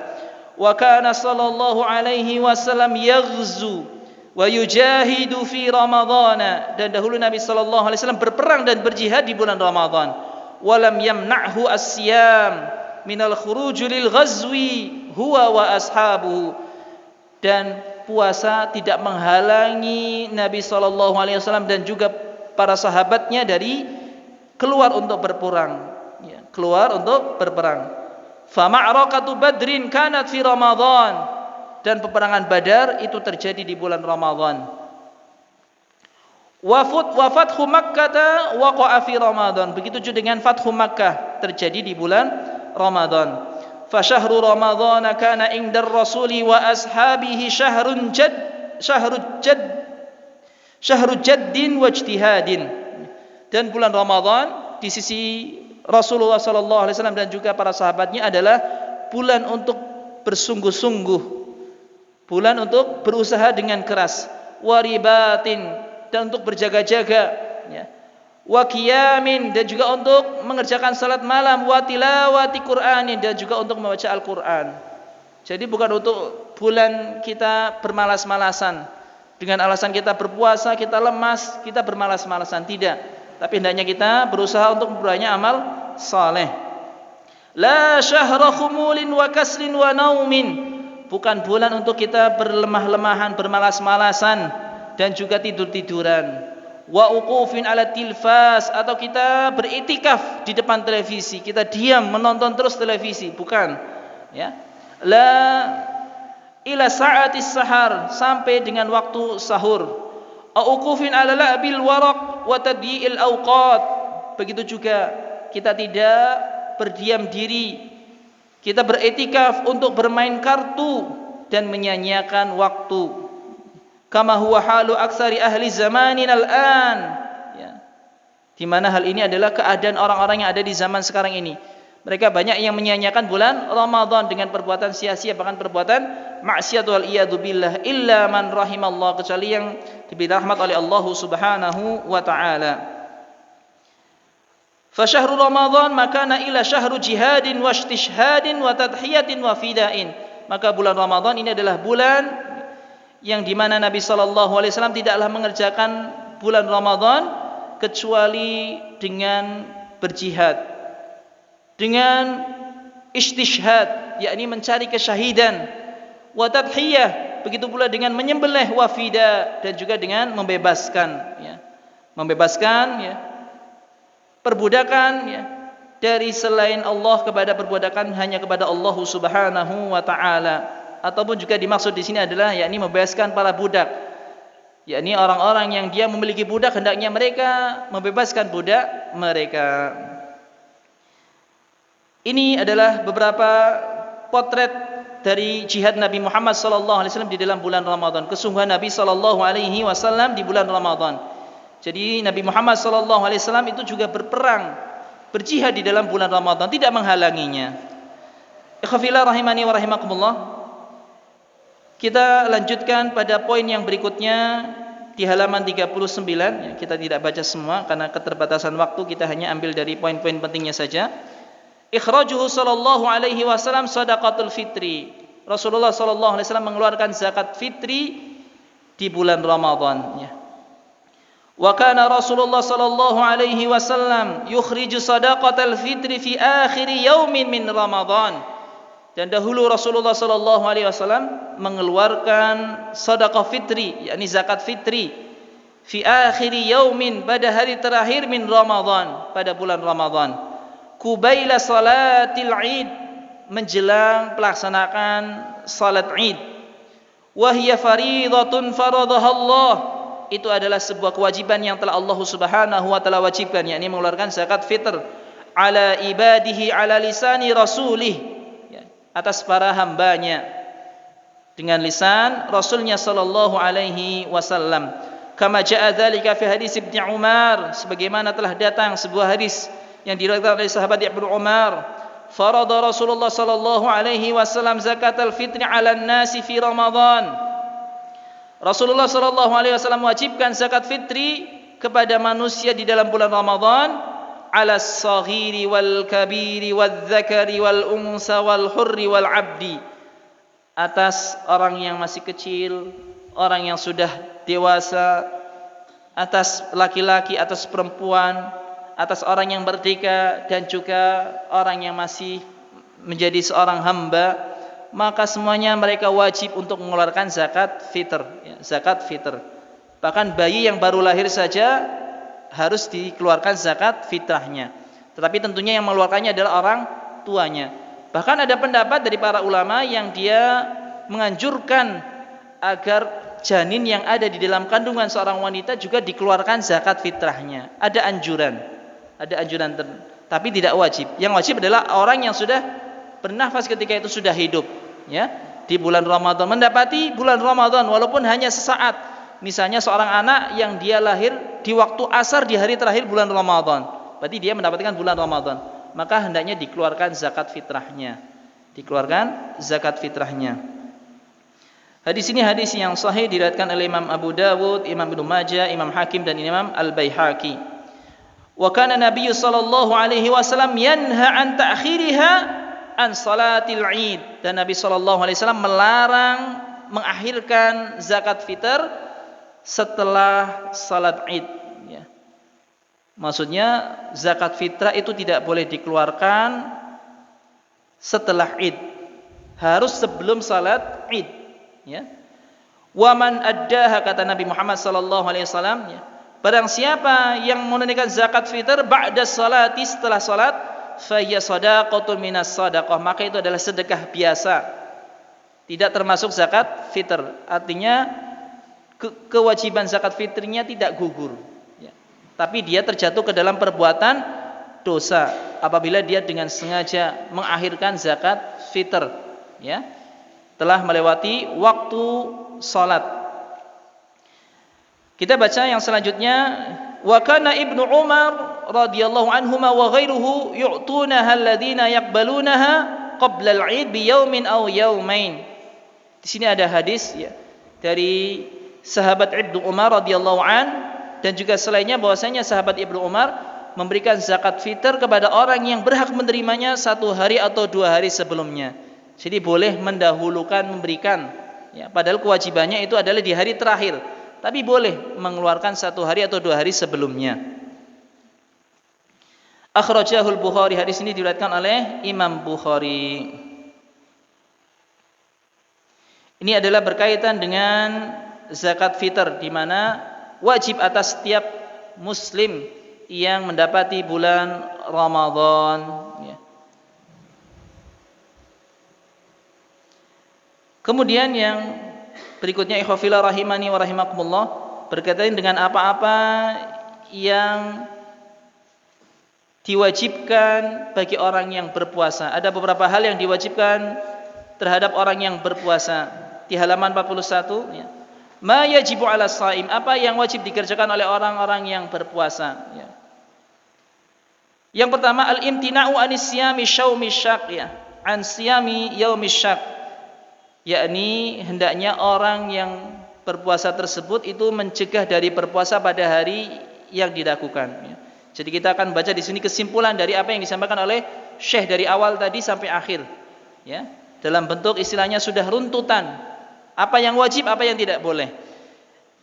Sebagaimana hadis-hadis yang telah kita bacakan tadi, larangan berpuasa di hari yang dilakukan, yakni 1 hari atau 2 hari di bulan Sya'ban pada hari terakhirnya, 29 atau 30 dari bulan Sya'ban. Yang kedua, ijtinabur riya was sum'ah wa taqlid lil 'adat, menjauhi perbuatan riya, yakni beribadah karena ingin dilihat oleh orang lain, dipuji oleh orang lain, was-sum'ah, ya, agar dipuji-puji oleh orang lain, wat taqlidi lil 'adah, dan juga mengikuti kebiasaan manusia tapi yang bertentangan dengan syariat, ya. Mengikuti adat kebiasaan manusia tapi yang bertentangan dengan syariat, maka hendaknya kita jauhi perbuatan tersebut. Wa inna ma yasumu imanan wa ihtisaban wa ta'atan lillah. Tapi kita hendaknya berpuasa karena benar-benar kita beriman kepada Allah Subhanahu wa taala, mengetahui, meyakini akan wajibnya puasa tersebut, bukan karena kita mengikuti orang lain berpuasa kita berpuasa, tapi harus dengan betul-betul kita meyakini bahwasanya puasa wajib dan kita mengerjakannya.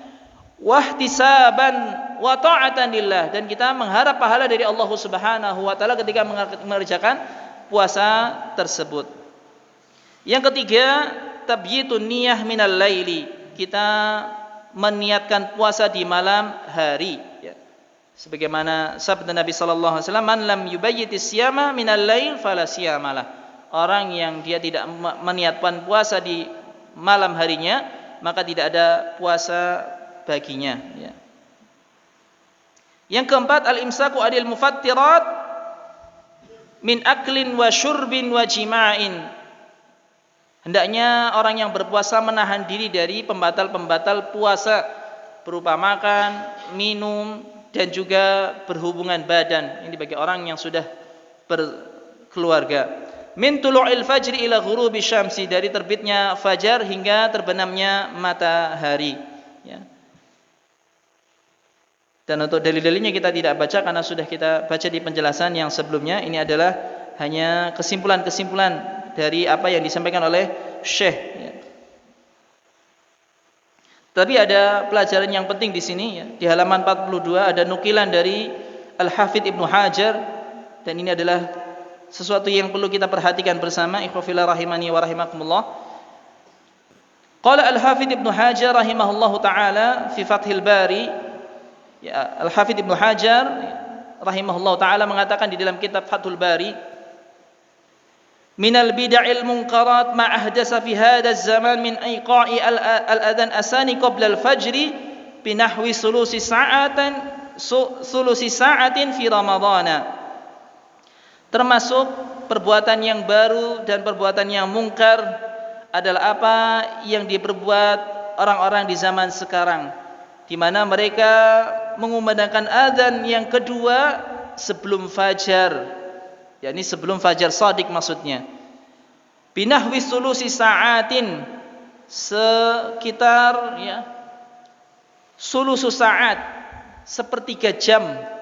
Sepertiga jam berarti sekitar 20 menit sebelum datangnya waktu fajar, atau istilahnya mungkin yang orang-orang sekarang adalah dengan imsak imsak, baik itu 20 menit ataupun 10 menit. Tapi di sini dijelaskan oleh Syekh sulus sa'ah. Sulus sa'ah berarti sepertiga jam, dan sepertiga jam adalah sepertiga dari 60 menit, berarti 20 menit. Ada yang mereka adzan 20 menit sebelum terbitnya fajar. Wa idfa'il masabih allati ju'ilat alamatun litahrimil akli wasyurbi, ataupun memadamkan lampu sebagai tanda untuk haramnya makan dan minum, alaman yuridus siyam, bagi orang yang dia ingin berpuasa. Jadi 20 menit sebelum datangnya fajar mereka memadamkan lampu-lampu mereka sebagai isyarat bahwasanya mereka akan berpuasa 20 menit sebelum waktu fajar. Za'man miman ahdatsahu annahu lil ihtiyati fil ibadah. Mereka mengira bahwasanya hal ini termasuk perbuatan hati-hati di dalam beribadah. Padahal Nabi sallallahu alaihi wasallam itu membatasi kita untuk makan dan minum sampai terbit fajar. Membolehkan, tidak mengapa. Bahkan sebagaimana kisah sahabat Umar ibn Khattab, diizinkan oleh Nabi sallallahu alaihi wasallam ketika itu kebetulan azan tapi masih memegang piring, masih memakan, maka disuruh untuk menghabiskan. Tapi keadaan ini tentunya bukan keadaan yang biasa, istilahnya sesekali, kebetulan. Maka hendaknya kita tidak menjadikan kebiasaan hal ini. Dalil kita boleh menghabiskan makanan ketika sudah adzan fajar adalah bukan untuk kita biasakan setiap hari, tapi kalau kebetulan, karena mungkin kita kurang pas perkiraan waktunya sehingga ketika kita makan sahur tersebut kita kelewatan, sudah adzan kita masih makan, maka hendaknya kita habiskan ketika itu. Tapi hendaknya kita berhati-hati tidak membiasakan hal ini. Walaupun kita disuruh mengakhirkan, tapi hendaknya kita perhatian dengan waktu fajar. Jangan sampai kita kebiasaan melewati waktu fajar. Yang kelima, ikhwafillah rahimani wa rahimakumullah, ijtinabul jima' fin nahar, menghindari berhubungan badan pada siang bulan Ramadan. Terlebih lagi bagi orang yang masih pengantin baru, maka hendaknya menjaga diri. Kalau memang diperlukan, maka hendaknya ketika siang hari bulan Ramadan dia tidak berada di rumah bersama istrinya. Tapi ketika istirahat siang, maka hendaknya dia berada di tempat lain, di masjid atau di tempat yang lain. Karena konsekuensinya sangat berat, ikhwafillah rahimani wa rahimakumullah. Kita baca hadis yang berkaitan dengan ini. An Abi Hurairah radhiyallahu an, dari sahabat Abu Hurairah radhiyallahu an, anna rajulan ata Nabiyya sallallahu alaihi wasallam, bahwasanya ada seorang laki-laki yang mendatangi Nabi Muhammad sallallahu alaihi wasallam, faqal, kemudian dia mengatakan, "Ya Rasulullah, halaktu." Wahai Rasulullah sallallahu alaihi wasallam, aku binasa. Qal, Nabi sallallahu alaihi wasallam menjawab, "Wa ma ahlakaka?" Apa yang membinasakanmu? Qal, laki-laki tersebut mengatakan, "Waqa'tu alam ra'ati fi Ramadan." Aku berhubungan badan dengan istriku di bulan Ramadan. Di bulan Ramadan. Qal, Nabi mengatakan, "Hal tastati'u an tu'tiqa raqabatan?" Apakah engkau mampu untuk membebaskan budak? Qal, "La." Laki-laki itu menjawab, "Tidak, wahai Rasulullah sallallahu alaihi wasallam." Kemudian Nabi Muhammad sallallahu alaihi wasallam mengatakan lagi, "Hal tastati'u an tasuma syahraini mutatabi'ain?" Apakah engkau mampu untuk berpuasa 2 bulan berturut-turut? Qala, "La." Laki-laki tersebut mengatakan, "Tidak, wahai Nabi Muhammad sallallahu alaihi wasallam." Sebulan saja dia terjatuh pada perbuatan menggauli istrinya karena tidak kuat, istilahnya seperti itu, menahan. Apalagi kalau sampai 2 bulan. Qala, maka Nabi sallallahu alaihi wasallam mengatakan, "Hal tastati'u an tut'ima sittina miskinan?" Apakah engkau mampu memberi makan 60 orang miskin? Qala, la. Laki-laki tersebut menjawab, "Tidak wahai Nabi Muhammad sallallahu alaihi wasallam." Qala fajlis. Nabi sallallahu alaihi wasallam kemudian memerintahkan laki-laki tersebut untuk duduk. Duduklah. Fajalasa, maka laki-laki itu pun duduk. Fa utiya Nabi sallallahu alaihi wasallam bi araqin fihi tamrun. Kemudian ya Nabi sallallahu alaihi wasallam didatangkan kepadanya satu keranjang kurma. Satu keranjang kurma. Qal Nabi sallallahu alaihi wasallam mengatakan fatasaddaqa bihi, maka bersedekahlah dengannya. Fatasaddaq bihi, maka bersedekahlah dengannya kepada laki-laki tersebut. Kemudian laki-laki tersebut mengatakan ma baina labataiha ahadun afqara minna. Tidak ada di antara dua bukit dan dua lembah di kota Madinah ini satu orang pun yang lebih fakir daripada kami. Maksudnya laki-laki tersebut adalah laki-laki yang paling miskin yang ada di kota Madinah ketika itu. Qal, maka Nabi sallallahu alaihi wasallam mengatakan fadhahikan Nabiyyu sallallahu alaihi wasallam hatta badat anyabuhu. Maka Nabi pun tertawa sampai terlihat gigi gerahamnya. Tertawa dengan keadaan laki-laki tersebut sudah miskin ya. Dia ternyata terjatuh kepada perbuatan yang terlarang ketika berpuasa, yakni berhubungan badan. Khudhu fa'at'imhu ahlaka, ambillah kurma tersebut dan berikanlah kepada keluargamu. Berilah makan keluargamu dengan kurma tersebut. Akhrajahul Bukhari wa Muslim wa ghairihima bi alfadin mutaqaribatil ma'an. Ya. Dikeluarkan oleh Imam Bukhari dan juga imam selainnya dengan lafaz-lafaz yang hampir sama. Ya. Di sini ada pelajaran yang penting bagi kita ikhwafillah rahimani wa rahimakumullah, bahwasanya orang yang dia terjatuh kepada perbuatan berhubungan badan dengan istrinya di bulan Ramadan itu berkonsekuensi pada beberapa hal. Yang pertama, puasanya batal. Puasanya batal. Dan tentunya dia wajib qada pada hari yang dia tinggalkan puasanya. Setelah itu ada konsekuensi yang lain, yakni dia harus membayar kafarat. Dia harus membayar kafarat, dan kafaratnya tadi ada 3 tingkatan. Yang pertama membebaskan budak. Kalau tidak mampu, yang kedua adalah berpuasa 2 bulan berturut-turut. Kalau tidak mampu, maka memberi makan 60 orang miskin. Memberi makan 60 orang miskin. Ini adalah 3 kafarat orang yang meninggalkan puasa, orang yang terjatuh pada perbuatan berhubungan badan dengan istri di bulan Ramadan. Jadi sesuatu yang asalnya boleh, tapi tatkala di bulan Ramadan dilarang, maka hendaknya kita juga perhatian dengan hal tersebut. Karena tentunya adalah dengan tujuan untuk kita mendapatkan pahala dari Allah Subhanahu wa taala. Dan orang yang dia terjatuh kepada perbuatan berhubungan badan ketika itu, walaupun dia sudah batal puasanya, wajib qadha, tapi dia wajib menahan dari makan dan minum dari waktu itu sampai terbenamnya matahari. Jadi konsekuensinya sangat banyak sekali istilahnya ketika orang itu terjatuh kepada perbuatan berhubungan badan di siang hari bulan Ramadan. Ikhwafillah rahimani wa rahimakumullah. Kemudian yang keenam di halaman 35, al-imtina'u 'anil akli wa syurbi 'amidan, mencegah dari makan dan minum secara sengaja. Artinya hendaknya kita betul-betul menyengaja menahan dari makan dan minum, tidak terjatuh kepada perbuatan makan dan minum dengan sengaja. Kita mencegah diri ya, sebagaimana dalil-dalil yang telah berlalu. Yang ketujuh, ikhwafillah rahimani rahimakumullah, ijtinabu ta'ammudil qai, menjauhi perbuatan muntah dengan sengaja. Menjauhi perbuatan muntah dengan sengaja. Hal ini adalah berdasarkan sabda Nabi Muhammad sallallahu alaihi wasallam, man dara'ahul qai falaysa alaihi qada'un.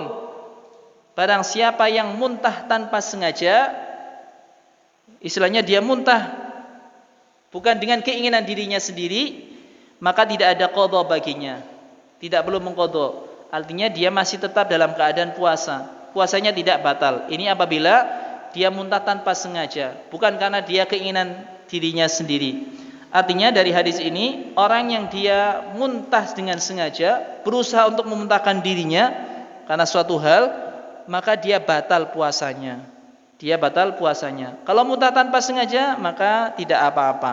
Ya semisal orang yang mungkin dia berjalan, kemudian ternyata melewati tempat sampah, mencium bau aroma yang tidak enak, kemudian ternyata dia muntah, maka di sini dia tidak batal puasanya, boleh tetap berpuasa. Tapi kalau yang dia orang yang muntah dengan sengaja, berusaha memuntahkan diri, maka puasanya batal.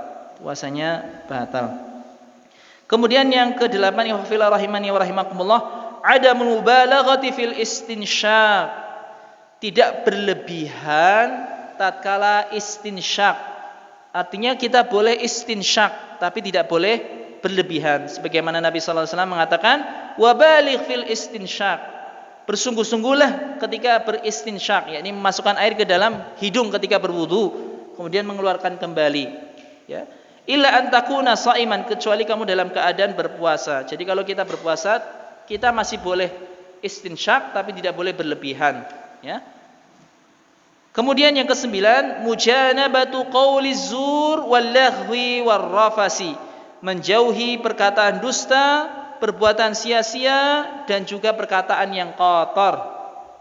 Ini adalah hal yang ke-9 yang harus dijaga oleh orang yang berpuasa, yakni menjauhi perkataan dusta, perbuatan sia-sia, dan juga perkataan yang kotor, agar kita mendapatkan pahala puasa yang sempurna. Jangan sampai kita menjadi orang yang berpuasa menahan makan dan minum, tapi kita tidak mendapatkan pahala sedikit pun.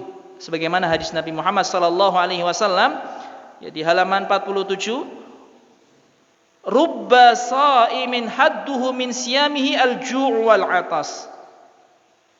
Hampir-hampir orang yang berpuasa dia hanya mendapatkan lapar dan dahaga saja dari puasanya. Jadi tidak mendapatkan pahala sedikit pun dari Allah Subhanahu wa taala, ataupun kalau mendapatkan pahala hanya sedikit saja. Ya, karena dia tadi terjatuh pada perbuatan dusta, perbuatan yang sia-sia, dan juga perkataan yang kotor. Ikhwafillah rahimani wa rahimakumullah. Yang pembahasan terakhir di halaman 49 ya, tentang perbuatan-perbuatan yang diperbolehkan untuk kita mengerjakannya tatkala kita berpuasa. Kalau tadi adalah perbuatan yang harus kita jaga, harus kita kerjakan. Adapun di sini adalah perbuatan yang kita boleh untuk mengerjakannya. La kharaj akhi shaim la kharaj. Tidak mengapa wahai saudaraku yang berpuasa, tidak mengapa. Abahallahu lis-shaimina umuran ja'alaha ba'dal masyayikh al-mutashaddidina 'alaihim haraman aw makruhan. Fahajjaru wasi'an min rahmatillah min ghairi dalilin wala burhanin. Ma'ana ad-dina yusrun wa syari'atu rufi'at 'anil muslimi al-kharaj wal masyaqqah. Allah Subhanahu wa taala membolehkan bagi orang-orang yang berpuasa beberapa perkara, di mana beberapa perkara ini ya, ada sebagian masyayikh yang keras dalam hal ini, menjadikan hal ini sebagai sesuatu yang haram, sesuatu yang haram. Fahajjaru wasi'an, maka mereka menyempitkan sesuatu yang luas min rahmatillah, dari rahmat Allah Subhanahu wa taala. Padahal hal ini diperbolehkan oleh Allah Subhanahu wa taala, akan tapi sebagian orang menyempitkan, tidak membolehkannya. Apa saja? Kita perhatikan ikhwafillah rahimani wa rahimakumullah. Yang pertama, al-madmadu wal istinsyaku indal wudu. Berkumur-kumur dan istinsyak, memasukkan air ke dalam hidung tatkala berwudu. Ya. Di sini ada orang yang mengharamkannya, padahal Nabi sallallahu alaihi wasallam memperbolehkannya. Hanya saja kita dilarang untuk berlebihan ketika masuk ke dalam, memasukkan air ke dalam hidung tatkala berwudu. Ya. Wa innamal manhiyu anhu al-mubalaghah. Hanya saja yang dilarang di sini adalah berlebihan tatkala istinsyak ataupun tatkala berkumur-kumur. Kenapa? Karena kalau berlebihan dikhawatirkan ada yang masuk ke dalam perut kita. Karena istinsyak di sini, kumur-kumur di sini adalah salah satu saluran yang terhubung dengan rongga di dalam tubuh kita, baik rongga tenggorokan maupun rongga perut. Makanya di sini kita harus berhati-hati, jangan sampai ada air yang masuk ke dalam perut kita tatkala kita kumur-kumur ataupun istinsyak. Yang kedua, al-iqtihar wa taqatturu fil udhunaini wal ainain. Memakai celak ataupun obat tetes mata Ini diperbolehkan tatkala kita berpuasa, tidak membatalkan puasa. Fil udhunain awil ainain, baik di telinga ataupun di kedua mata. Boleh kita mencelak mata kita, memberi obat tetes mata, atau kita memberi obat tetes mata pada telinga kita. Itu tidak mengapa, tidak membatalkan puasa. Walau wajada ta'mal qatra fil fam, walaupun kita mendapatkan rasa obat tersebut di mulut kita. Kadang-kadang orang dia meneteskan obat di mata ataupun telinga, bisa merasakan pahit di mulutnya, tapi tidak mengapa, ya, karena mata dan telinga bukanlah saluran untuk kita makan, bukan saluran untuk kita makan. Dan juga yang diteteskan itu adalah berupa obat, bukan berupa zat makanan, sehingga tidak mengapa orang yang berpuasa ketika sakit mata meneteskan obat mata, orang yang berpuasa ketika sakit telinga dia boleh meneteskan obat sakit telinganya. Kemudian yang kedua, al-haqnu bi kulli anwa'iha sawa'un makana minha fil waridi am fil adli am fil syarji. Suntikan, suntikan dengan semua jenisnya, sama saja dia menyuntik pada urat, au fil adli atau pada otot, au fil syarji atau pada selang, atau pada selang. Jadi di sini diperbolehkan suntikan. Tatkala kita berpuasa, boleh kita disuntik dengan obat-obatan. Karena suntikan tersebut adalah bukan berasal dari saluran makan kita. Tapi dengan syarat di sini, wa yunha 'anil ibril mughadiyah. Tapi dilarang dari suntikan yang di situ mengandung zat makanan atau infus istilahnya. Suntikan yang di situ mengandung infus maka dilarang. Li'annaha fi ma'na at-ta'ami wasyarab. Karena infus itu sama saja seperti makanan dan minuman. Sama saja seperti makanan dan minuman. Jadi boleh selain makanan dan minuman itu diperbolehkan. Yang keempat, al-hijamah fi ayyi makanin fil jismi. Berbekam juga diperbolehkan tatkala kita berpuasa di anggota badan manapun. Wa kada atabarru'u biddam, begitu pula kita boleh untuk donor darah tatkala kita berpuasa.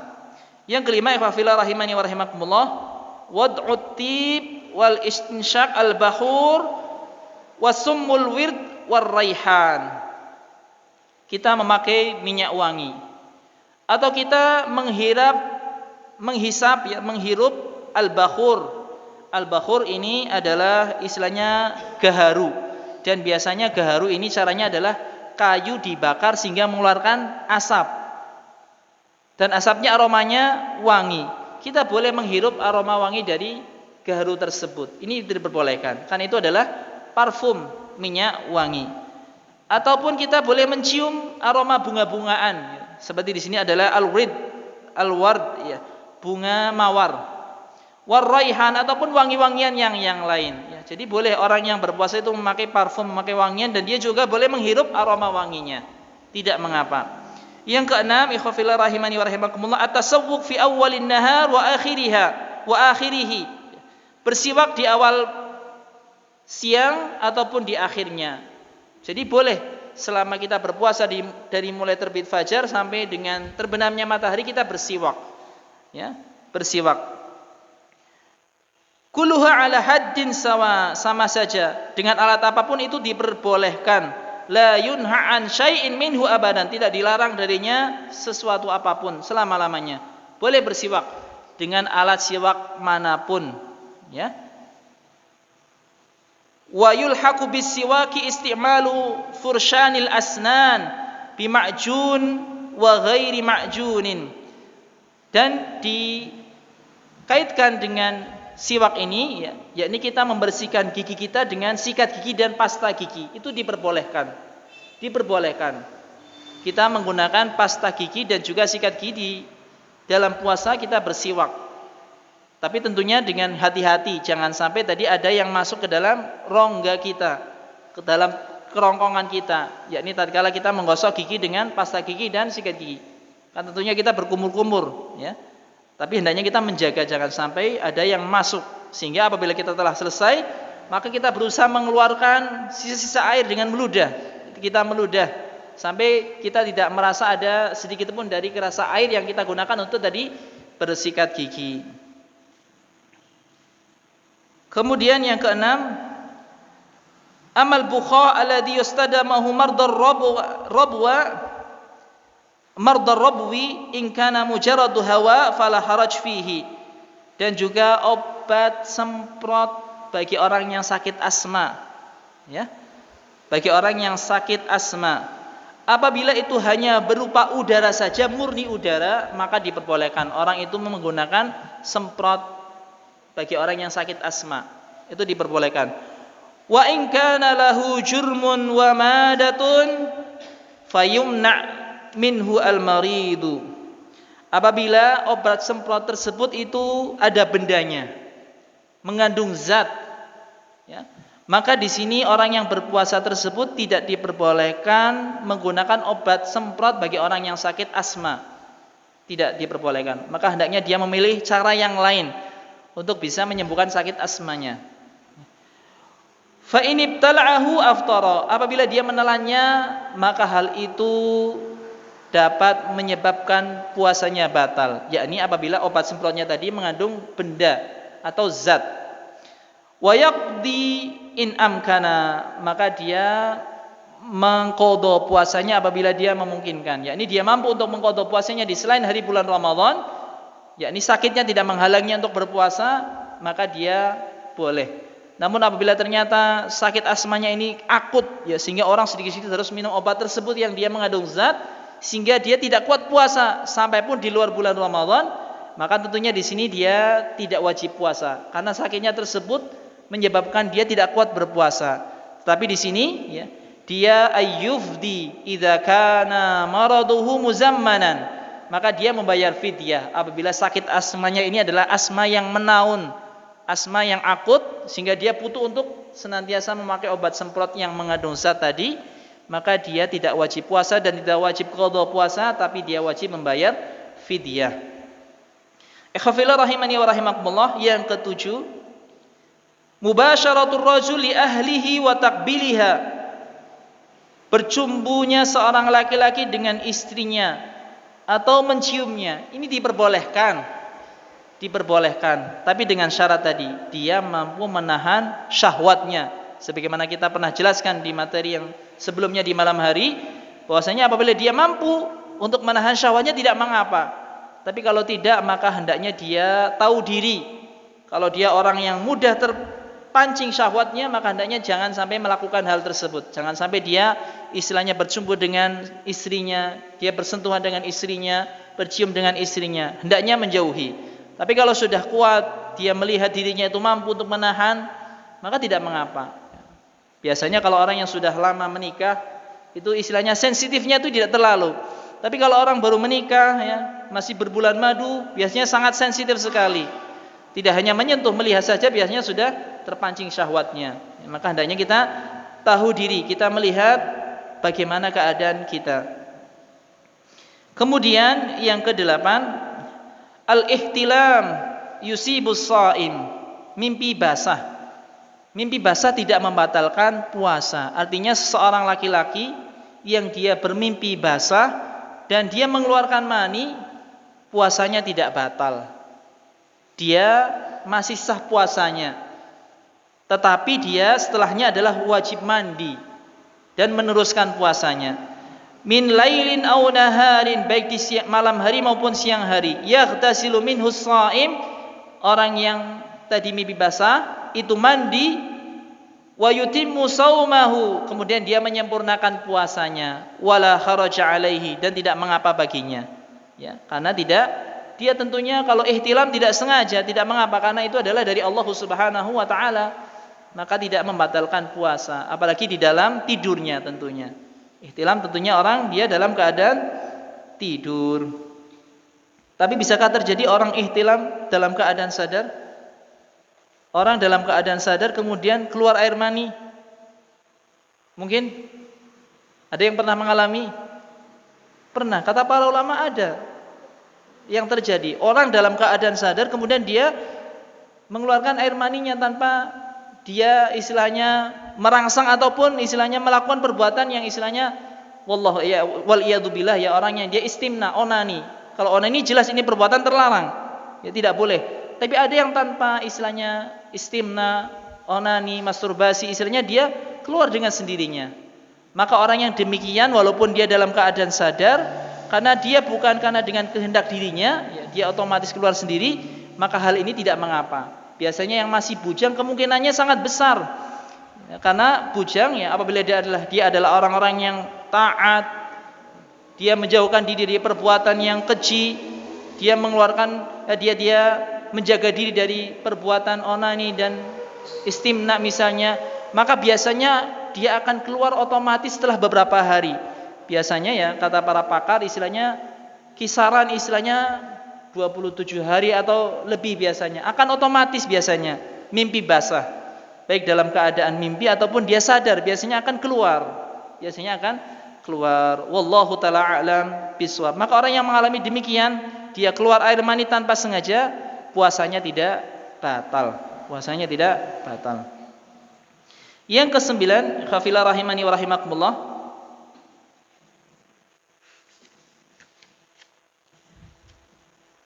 as-shaim ya'kulu aw yashrabu nasiyan. Orang yang berpuasa dia makan dan minum karena lupa, maka tidak batal puasanya, ya. Innama at'amahu Allah wa saqahu falyutimma shaumah. Hanya saja Allah Subhanahu wa taala memberinya makan dan minum, maka hendaknya dia menyempurnakan puasanya. Yang ke-10, ikhwafillah rahimani wa rahimakumullah, khurujud dami min ayyi makanin fil jismi. Keluarnya darah dari bagian tubuh yang manapun, ya. Walau minal fammi wal anfi, walaupun keluar darahnya tersebut dari mulut ataupun hidung, mimisan. Ini tidak membatalkan puasa. Wa yalhaqu bihi hal'ud dursi, dan diikutkan dengannya adalah cabut gigi. Orang yang dia mencabut gigi kemudian keluar darahnya itu tidak membatalkan puasa, asal darahnya tersebut tidak sampai masuk ke dalam perutnya, tapi diambil dikeluarkan. Baik dengan alat, ya kalau orang dokter biasanya nyabut gigi kan ada alatnya untuk menyedot, ya, atau dengan dia diludahkan, ya tidak mengapa. La kharaj fi dzalika, tidak mengapa di dalamnya. Jadi dia masih sah puasanya. Yang ke-11, dzauqut ta'ami wa nahwihi ma lam yadkhul al-halq. Mencicipi makanan dan yang semisalnya selama tidak masuk ke dalam tenggorokan. Artinya boleh bagi seorang ibu yang memasak dia mencicipi makanan, ya. Jadi orang yang dia memang punya hajat, ada keperluan untuk mencicipi makanan. Kalau tidak, maka hendaknya tidak mencicipi makanan tersebut, ya. Hendaknya yang mencicipi makanan adalah orang yang dia memang butuh untuk mencicipi makanan karena dia tugasnya untuk memasak. Tapi ketika dia mencicipi makanan tidak menelannya, dia hanya menaruh di lidah kemudian dikeluarkan lagi, dikeluarkan dengan meludah, tidak sampai ditelan. Yang ke-12, ikhwafillah rahimani wa rahimakumullah, subul ma'il barid 'ala ar-ra'si wal ikhtishal, ya. Menyiramkan air yang dingin ke atas kepala dan juga mandi, tidak apa-apa.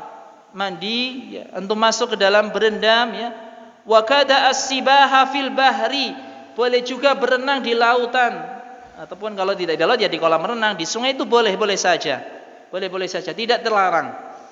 Wa qad sabata 'ani Nabi sallallahu alaihi wasallam annahu kana yasubbul ma'a 'ala ra'sihi wa huwa sha'imun minal har. Dan dahulu Nabi sallallahu alaihi wasallam itu, ya, menyiramkan air ke atas kepalanya karena saking panasnya ketika itu dan beliau sedang berpuasa. Jadi boleh menyiramkan air ke atas kepalanya, boleh juga mandi, ya. Boleh juga kita berenang. Tapi kalau yang berenang ini perlu hati-hati. Karena kadang-kadang orang ketika berenang tidak mampu istilahnya untuk menahan masuknya air, ya. Masuknya air. Maka kalau bisa dia kalau berenang ya pakai alat kalau dia termasuk orang yang tidak mampu menahan air masuk. Tapi kalau dia tidak mampu menahan air masuk, maka hendaknya dia menahan diri tidak renang, ya. Karena keadaan orang masing-masing berbeda, maka hendaknya dia mengetahui keadaannya sendiri. Kalau dia rasa mampu untuk menahan masuknya air ke dalam tubuhnya melalui mulut ataupun hidung, maka dia tidak mengapa berenang. Tapi kalau tidak mampu, maka hendaknya jangan berenang. Khawatir nanti batal puasanya. Apabila dia tahu seperti itu kemudian dia tetap renang, berarti dia sengaja untuk membatalkan puasanya karena dia tahu.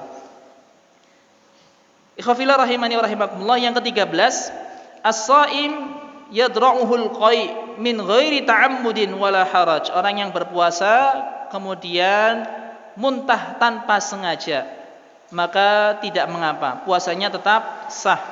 Yang ke-14 ini berkaitan dengan wanita. Al-istihadhah tusibul mar'ah, keluarnya darah istihadhah, yakni darah yang terjadi akibat adanya luka di dalam rahim wanita, bukan karena sebab haid, bukan karena sebab nifas. Dan darah istihadhah ini itu berbeda sifatnya dengan darah haid dan nifas. Biasanya darahnya segar, seperti kalau kita terluka keluar darahnya kan segar, seperti itu darah istihadhah. Apabila wanita mengalaminya, maka di sini dia tetap sah puasanya walaupun keluar darah dari farjinya, karena memang terluka di rahimnya atau di saluran kemaluannya, maka hal ini tidak mengapa. Karena di sini istihadhah berbeda dengan haid dan nifas. Bahkan orang yang istihadhah, mereka masih wajib untuk salat, yakni dengan cara dia membersihkan dahulu dari darah istihadhahnya, kemudian dia memakai sesuatu yang dapat menghambat keluarnya darah tersebut, istilahnya kalau zaman sekarang mungkin dengan pembalut, kemudian dia mengerjakan salat setelahnya. Hal ini boleh, karena memang istihadhah ini adalah sesuatu yang keluar dari adah, tidak biasanya. Hal ini adalah karena penyakit. Kemudian yang ke-15, ikhwafillah rahimani wa rahimakumullah, jawazul fitri lil musafir fi nahari Ramadan. Bolehnya berbuka puasa bagi orang yang bersafar di siang hari Ramadan. Terkadang ada orang yang dia safar dalam keadaan puasa, kemudian ketika di jalan dia ternyata tidak kuat, maka boleh baginya untuk berbuka puasa. Tinggal dia nanti menggantinya di selain hari di bulan Ramadan. Hatta law kana safaruhu jawwan au bi ayyi wasilatin murihatin, walaupun dia safarnya dengan pesawat atau dengan sarana transportasi yang lainnya yang istilahnya memudahkan di zaman sekarang ini, boleh dia berbuka puasa. Walaupun istilahnya kalau dia berpuasa pun boleh, karena mungkin dia melihat kalau saya berpuasa di zaman sekarang, orang lain juga berpuasa, suasananya Ramadan, itu terasa ringan. Berbeda halnya ketika dia nanti berpuasa di luar Ramadan, dia berpuasa sendirian, orang lain tidak berpuasa, sehingga mungkin rasanya berat, godaannya lebih berat. Adapun ketika itu mungkin orang sama-sama yang lain berpuasa, godaannya ringan istilahnya. Apalagi warung-warung biasanya juga ditutup dengan tirai, jadi tidak terlalu tergoda. Maka lebih aman berpuasa ketika itu. Maka boleh. Tapi kalau dia mau berbuka puasa juga boleh, tidak mengapa. Apalagi kalau dia mengalami keberatan tatkala safarnya tersebut. Yang terakhir, ikhwafillah rahimani wa rahimakumullah, catatan yang ke-16 yang istilahnya sesuatu yang tidak mengapa untuk kita melakukannya di bulan Ramadan tatkala kita berpuasa. Al mar'atu taratuhra minal laili fatuakhirul ghusla ila ma ba'da tulu'il fajri. Seorang wanita yang dia melihat dirinya suci di malam hari. Jadi haid, kemudian ternyata di malam hari dia suci. Tentunya karena wanita kan biasanya sibuk menyiapkan makanan sahur terlebih dahulu, bangun tidur dia langsung masak, menyiapkan, melayani suami dan anak-anaknya untuk sahur, sehingga dia tidak mandi terlebih dahulu dan dia juga makan sahur. Fatu akhirul husl, maka dia mengakhirkan mandi ila ma ba'da tulu'il fajri, sampai terbitnya fajar. Jadi dia baru bisa mandi setelah terbit fajar. Maka tidak mengapa, la kharaj 'alaiha, tidak mengapa baginya. Wal tahdar min ta'khirihi ila ma ba'da tulu'i syamsi, tapi dia harus waspada, jangan sampai mengakhirkannya sampai terbitnya matahari. Kenapa? Tentunya ini berkonsekuensi akan dia meninggalkan salat fajar, salat subuh. Kaila la tafutuha salatul fajri, sehingga tidak luput darinya salat fajar. Maksudnya walaupun dia mengakhirkan mandi setelah terbitnya fajar tidak apa-apa, tapi hendaknya dia menyegerakan setelahnya Jangan sampai terbit matahari baru dia mandi. Sehingga setelah dia bersih, dia mengerjakan salat dan juga puasa setelahnya. Ini saja ikhwafillah rahimani wa rahimakumullah yang dapat kita pelajari bersama dari kitab Ma'an Nabi sallallahu alaihi wasallam, ya, berpuasa bersama Nabi Muhammad sallallahu alaihi wasallam di dalam bulan Ramadan. Semoga apa yang kita pelajari ini menjadi ilmu yang bermanfaat, ya, dan ilmu yang dapat kita amalkan di bulan Ramadan nanti. Apabila ada kebaikan dan kebenaran yang ada pada kesempatan kita pada hari ini, maka itu adalah datangnya dari Allah Subhanahu wa taala, dan apabila ada kekeliruan maka itu datangnya dari diri ana pribadi yang lemah dan juga dari syaitan wal iyadu billah. Maka apabila ada antum dapati kesalahan pada diri ana dari apa yang ana sampaikan, sampaikan. Apabila itu adalah sebuah kebenaran, ada dalil yang antum ketahui dari Al-Qur'an maupun As-Sunnah yang antum ketahui dan antum rasa itu lebih kuat, maka sampaikan, tidak mengapa. Tentunya dengan adab yang bagus, yakni kita menyampaikannya dengan empat mata, dengan menyendiri, bukan di halayak ramai. Karena sebagai bentuk yang bagus ketika kita menasihati saudara kita sesama muslim adalah kita menyepi, menyendiri, kita menasihatinya agar terjaga kehormatan saudara kita yang sedang kita nasihati. Ini saja ikhwafillah rahimani wa rahimakumullah, dan kita tidak ada tanya jawab, ya. Apabila antum ada permasalahan atau pertanyaan bisa ditanyakan nanti di luar forum, ya. Bisa kepada ana ataupun kepada ustaz-ustaz yang lain yang antum bisa menemui mereka, bertanya tentang sesuatu yang mungkin antum iskal, antum masih ada permasalahan di dalam hal tersebut. Kita akhiri majelis kita pada kesempatan malam hari ini, dan ana memberikan nasihat kepada kita semuanya, ya, untuk diri ana pribadi dan antum semuanya untuk mengerjakan salat syuruk setelah ini, yakni salat 2 rakaat, salat setelah terbit matahari, agar kita mendapatkan pahala haji biidznillah subhanahu wa ta'ala. Kita tutup dengan doa kafaratul majlis. Subhanakallahumma bihamdik asyhadu an la ilaha illa anta astaghfiruka wa atubu ilaik. Jazakumullahu khairan. Wassalamualaikum warahmatullahi wabarakatuh.